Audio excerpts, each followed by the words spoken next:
ఒక్క మనిషి, ఒక్క మాట, ఒక్క అనుమానం, ఇవి మూడు కలిస్తే ఎంత గొప్ప కుటుంబాన్నైనా చీల్చగలవు, ఎంత బలమైన రాజ్యాన్నైనా కూల్చగలవు. అయోధ్యలో కూడా అదే జరిగింది. ఖడ్గం యుద్ధాన్ని ప్రారంభించలేదు. బాణం రాముడిని అరణ్యానికి పంపలేదు. ఒక దాసీ నోట్లో పుట్టిన కొన్ని మాటలే మహాచరిత్ర దిశను మార్చేశాయి. అది కుట్ర కాదు, అది మనిషి మనసును నెమ్మదిగా విషపూరితం చేసే కళ.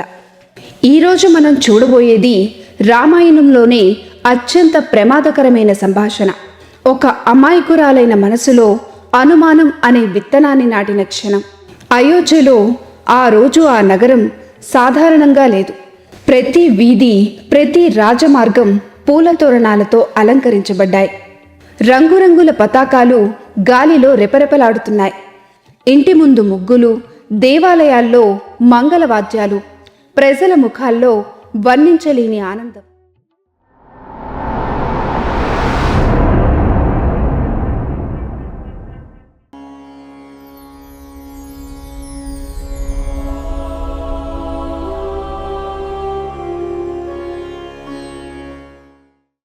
ఎవరి కళ్ళల్లో చూసినా ఒకటే ఎదురుచూపు.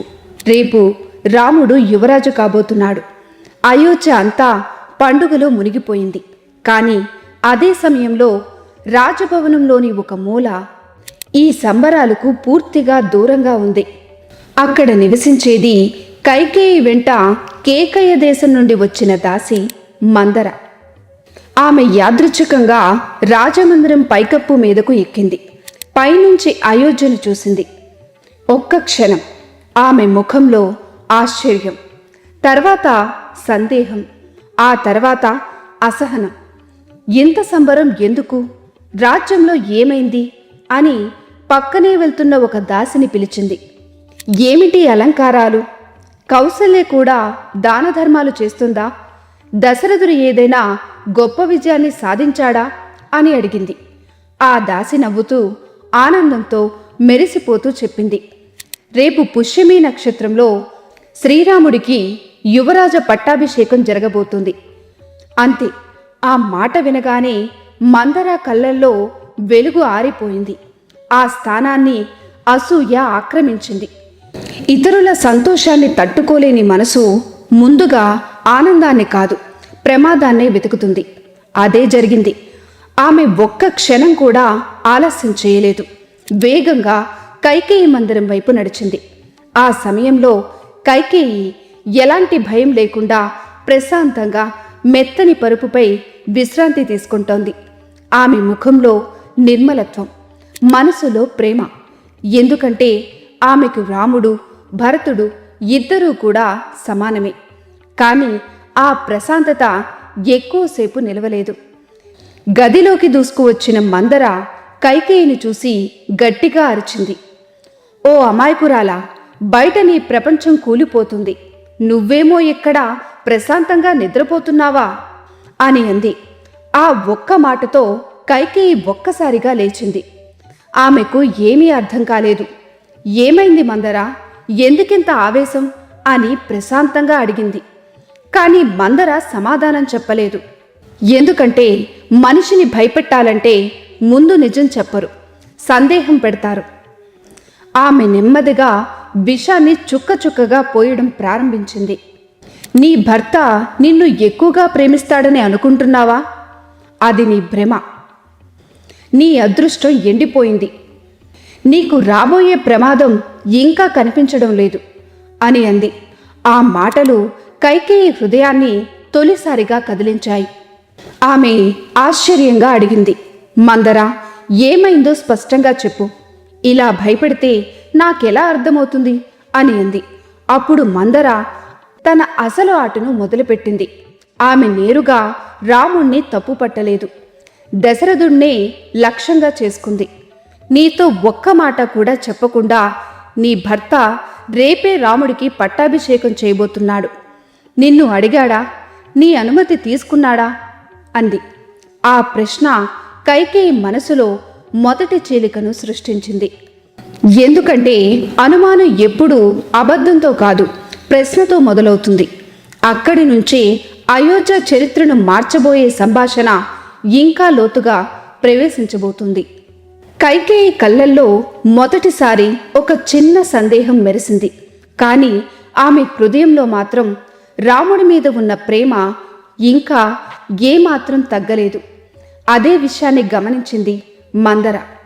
ఒక విషసర్పం ఒక్క కాటుతో చంపదు. ముందు బాధితుడు బలహీనపడే వరకు వేచి చూస్తుంది. మందర కూడా అదే చేసింది. ఆమె నెమ్మదిగా కైకేయి దగ్గరకు వచ్చి బాధపడుతున్నట్లుగా నటించింది. అమ్మా కైక, నీ వెంట కేకయ దేశం నుండి వచ్చాను. నీ సుఖమే నా సుఖం, నీ కష్టమే నా కష్టం. అందుకే ఈ విషయం చెప్పకుండా ఉండలేకపోతున్నాను. ఆ మాటలు ఒక నిజమైన సేవకురాలి మాటల్లా వినిపించాయి. కానీ ఆ మాటల వెనక ఒక రాజ్యాన్ని దహనం చేసే అగ్ని దాగి ఉంది. మందర మళ్ళీ మాట్లాడింది. ఒక్కసారి ఆలోచించు. భరతుడు శత్రుఘ్నుడు ఇద్దరిని ఎందుకు వాళ్ళ మేనమామ ఇంటికి పంపించారు? అది ఈ సమయానికే ఎందుకు?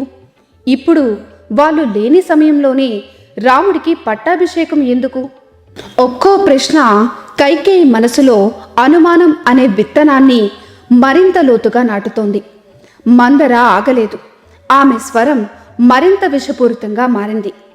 నువ్వు ప్రేమగా చూస్తున్న భర్త నిన్ను మోసం చేస్తున్నాడు.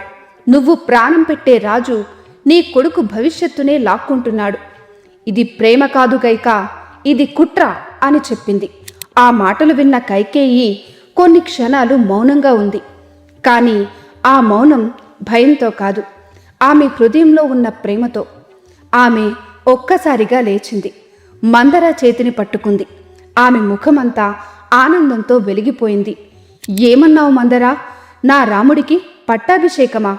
ఆ క్షణంలో కైకేయి కళ్ళల్లో ఒక తల్లి ఆనందం కనిపించింది. తన మెడలో ఉన్న విలువైన హారాన్ని తీసి మందర చేతిలో పెట్టింది. ఇంత శుభవార్త తీసుకొచ్చావు, ఇది నా కానుక అంటూ మందరాకి ఇచ్చింది. మందర ఒక్క క్షణం ఆశ్చర్యపోయింది. తాను వేసిన మొదటి వల పూర్తిగా విఫలమైంది.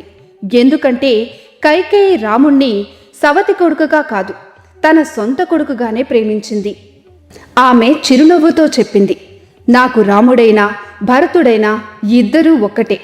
రాముడు నన్ను తన తల్లి కౌసల్య కంటే ఎక్కువగా గౌరవిస్తాడు. అతని పట్టాభిషేకం అంటే నాకు ఆనందమే. ఆ మాటలు మందర గుండెల్లో మంటలు రేపాయి.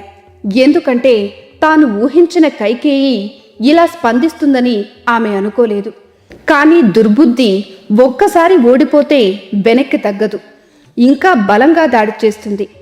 మందర కైకేయి ఇచ్చిన ఆ హారాన్ని కోపంతో నేలపై విసిరేసింది. ఆ శబ్దం ఆ గదిలో మాత్రమే కాదు, అయోధ్య భవిష్యత్తులో కూడా ప్రతిధ్వనించింది. ఆమె కళ్ళల్లో కోపం, గొంతులో విషం, మాటల్లో మాయ. అయ్యో, నిన్ను చూస్తుంటే నవ్వాలో ఏడవాలో అర్థం కావటం లేదు.